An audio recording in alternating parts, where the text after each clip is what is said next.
The 2025 U.S. Olympic Hall of Fame induction ceremony in Colorado Springs was a who's who of iconic sports figures. Serena Williams, Bodie Miller, Allison Felix, Kerry Walsh Jennings, Gabby Douglas, and Mike Krzyzewski were just a few of the people being honored on this summer night. And then there was Ruth Nelson. First of all, someone picked me up at the airport. They flew me first class, and I just went, oh, I've never even done this. And I get to go in my own limousine, and then I get ready to go up to the red carpet, and I try to sneak around because I think, why would someone want to talk to me? Well, she was going to be one of the many speakers that evening. I tell you that I really felt very, very uncomfortable. Now, I've done Hall of Fames with, 1,000 people and that, but this is different. And then it comes time and I'm nervous, because of, I have my notes and, I know exactly what I want to say. And I walk up, I don't drop, the Hall of Fame award. And she takes it back. And I find somebody in the front table and I talk to them and I don't get emotional. Which was a relief because Ruth wasn't there to talk about herself. She had come to honor one of the greatest U.S. volleyball players of her generation, Flo Hyman. I wanted people to know that you can be the best in the world and you can be humble. This is the Big Stories Podcast, where we tell the amazing and inspiring stories from across the Big 12 Conference. I'm Cleon Wall.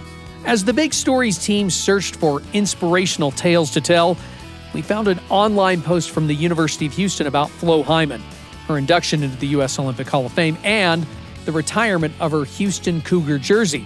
But in the process, we also found something else, a woman on a mission. What can I do to keep her in the front line so people can not forget? So why is Ruth Nelson so determined to keep Flo Hyman's legacy alive? Well, let's dive in. Debbie Green's introduction to volleyball was a rough one. At 13, her dad would take her to open gyms in Southern California, where she found herself playing alongside him and other grown adults. And none of them wanted me on the court because I would just mess up. So Debbie's dad moved her to a club volleyball team, one with girls closer to her own age. It was worse because it's one thing getting rejected by adults and college players that are really good, but when your peers don't even want you on the court with them. So my very first practice, I'm standing in line and the coach yells, okay, spiking lines on hand. And everybody's running around and I'm just standing there. And that's when Flo Hyman stopped and asked Debbie why she wasn't moving. She was the best player on the team. At that age, she was probably 16, 17. And I said, I don't know what a spike is. And so really quickly, okay, so you take 3 steps, you jump up and you hit the ball like over your head. And I'm still standing there. The next time she goes through the line, she's like, what's wrong? And I said, I don't know what on hand means. And she's like, oh, that just means you're on the left side of the court. See where everybody's hitting the balls from? And here she was, the best player on the team, and she took the time to try to help, a little 13-year-old that knew nothing really about volleyball. And I'll never forget that. Ruth Nelson also never forgot the first time she met Flo. The U.S. national team member had been recruited to play for a volleyball club at a tournament in Chicago, where she found herself on the same roster as a 17-year-old Hyman. That pairing sparked a connection that would follow them on to Team USA, where they later became teammates. At the same time, Ruth was also serving as the head coach at the University of Houston. And I said, hey, Flo, why don't you come play for me at Houston? Flo said, sure, and took Ruth up on the offer. Hyman became the first Cougar volleyball player to receive an athletic scholarship. She would not take the full scholarship. She says, there's other players it should be shared with. Now that's a true story. Flo was a naturally gifted outside hitter. She was 6'5", could jump high in the air and hammer volleyballs down on those unlucky enough to be on the other side of the net. There's a reason she was on Team USA as a teenager. Flo was that good. She always wanted to be challenged. And so it was easy to coach her in competition.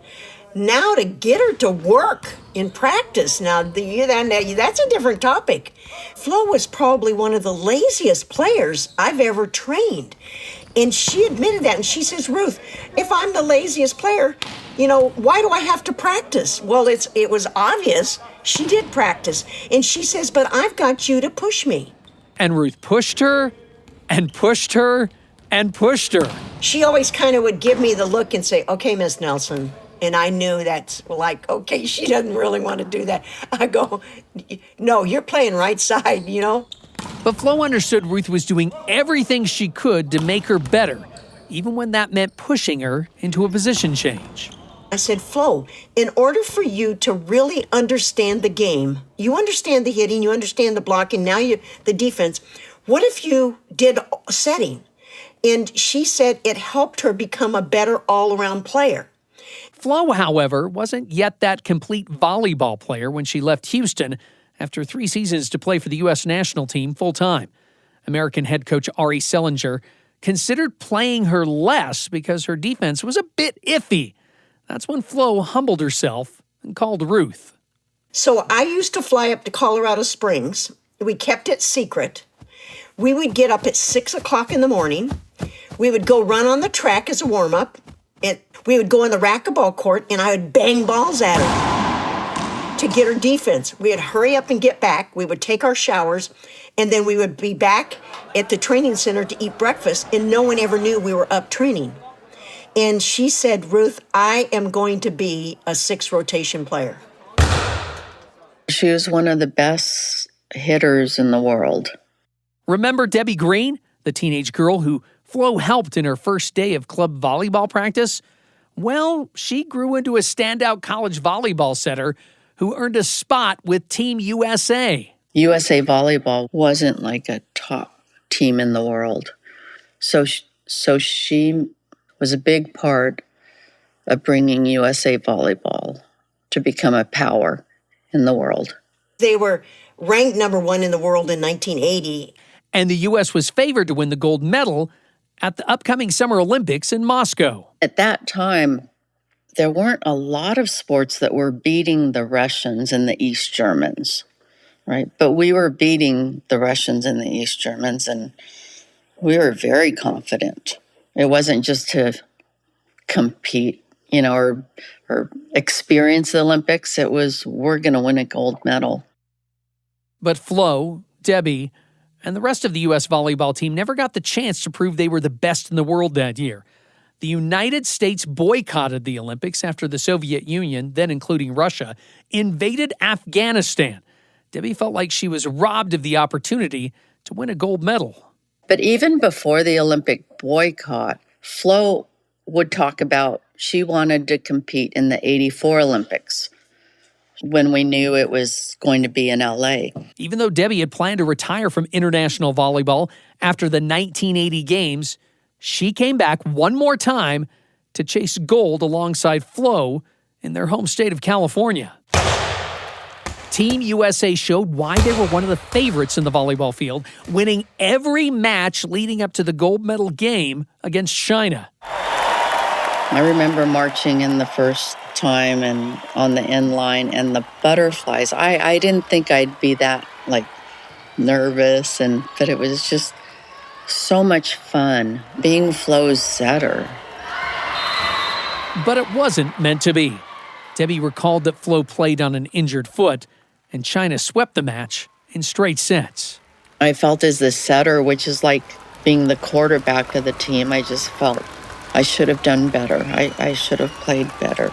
As soon as that last point went down, I remember going to the huddle. I put my head down in tears. I'm trying not to cry, but my eyes are watering.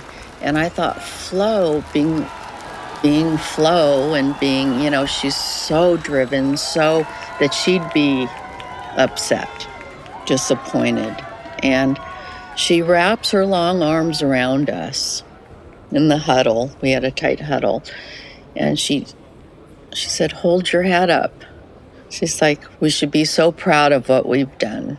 In your induction speech for Flo at Houston's Hall of Honor, you talked about how she stood up for what she believed in. What mattered most to her? Just being positive to people and giving back and being able to give back because of making an example for others. Flo's post-Olympic life was busy. She tried acting and was cast in a B movie called The Order of the Black Eagle.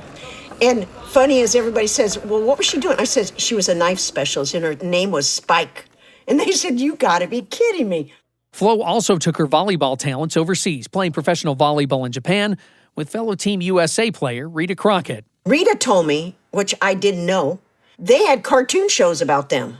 Unbelievable. They were on TV and all that. Her personality was so bubbly that it was like she was contagious. And I think that in itself was why she was so famous like that. I got engaged and I called her up and I said, I got engaged, I'm getting married. And she's like, are you sure this is what you want? And I said, yeah.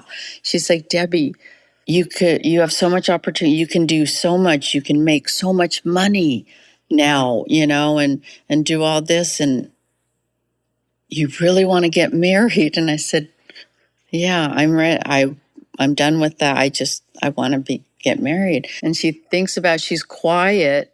And then she's like, okay, if that's what you want, I'll be there. And she was at the wedding. She was in a blue dress, wore low heels, and wore a red hat. And so she was probably 6'7", 6'8", but she walked with her shoulders back. And that's the last time many of us saw her.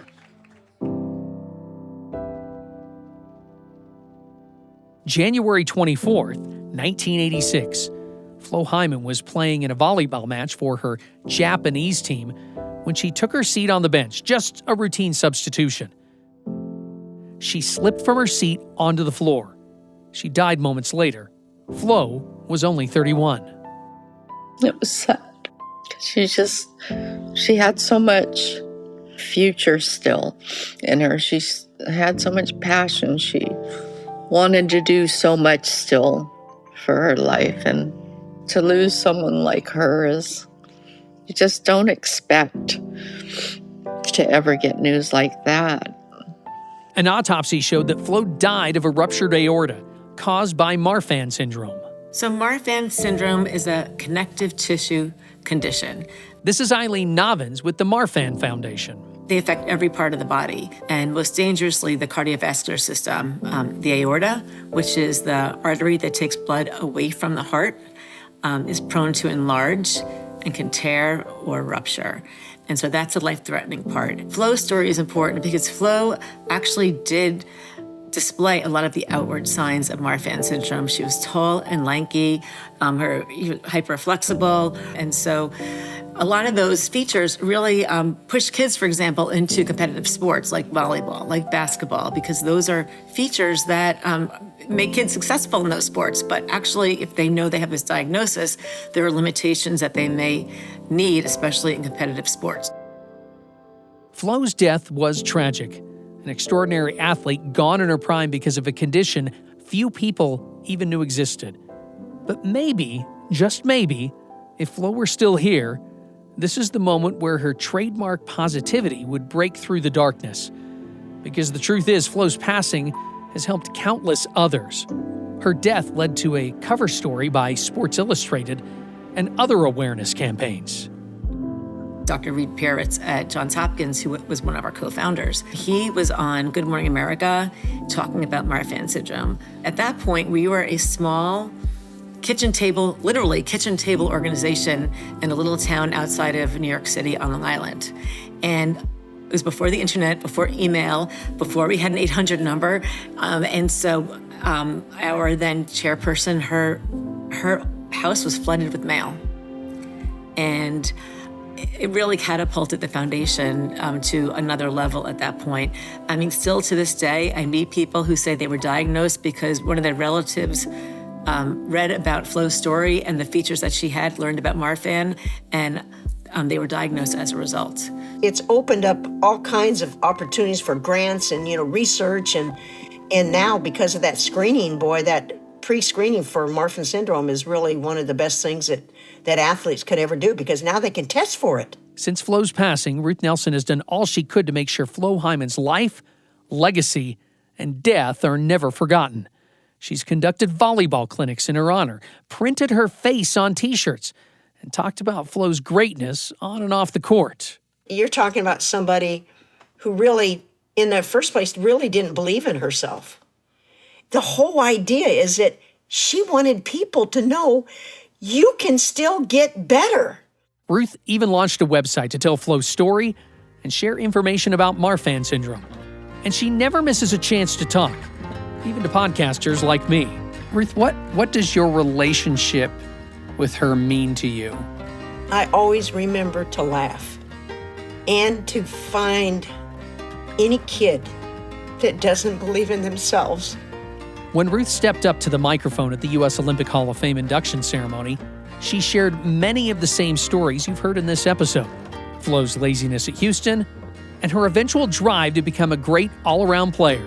I wanted everybody to know that you got to have some goals, and she believed it was attainable. And she never did anything for an award. After Ruth finished her speech and stepped down from the podium, she was approached by former Olympic gold medalist Bob Beamon, along with several others, each wanting to thank her for keeping Flo's story alive. And they said, Flo would have been proud of you tonight, of what you said. And for that, somebody like that, to say that to me, it was like, I am so glad I had the honor of anything that's on my bucket list will never match that. James Call and the BYU post-production team provided music and sound design for this episode. Subscribe to the Big Stories podcast so you don't miss an episode, and make sure you check out BYUtv's Big Stories by logging on to BYUSN.com. I'm Cleon Wall, and we will have more amazing tales from around the Big 12 in the near future. Big Stories is a production of BYU Radio.